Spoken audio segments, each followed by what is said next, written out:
All right, this is IELTS speaking part 1, and we are going to ask you a number of different questions and you have to reply. Let's start. What do you do when you feel bored? When I feel bored. When I feel bored, I usually listen some music. I usually listen to. Usually, I listen to music that I love the most, and I usually listen the folk songs that Listen to folk songs. listen to folk songs that I love the most. Okay, so to answer your question, whenever I feel bored, I turn on the music and enjoy myself.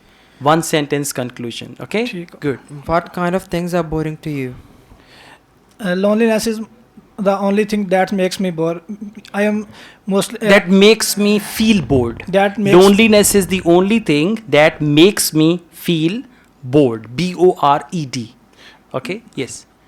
I am a very social person. I like to meet with people, and I want people live around. I want people. I want people live around to me, so I feel comfortable. And when people are not around to When me, people are not around. when people are not around to me, then I feel bored.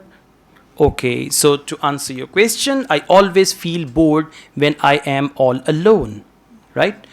Okay, that's fine. Overall, it's good. It's just the beginning. So try to patronize your answer. Patronize means number 1, straightforward answer. Number 2, explanation or elaboration. And number 3, conclusion. So just follow this 3-step formula for every type of question in IELTS speaking and you'll be successful, right? Okay. Thank you.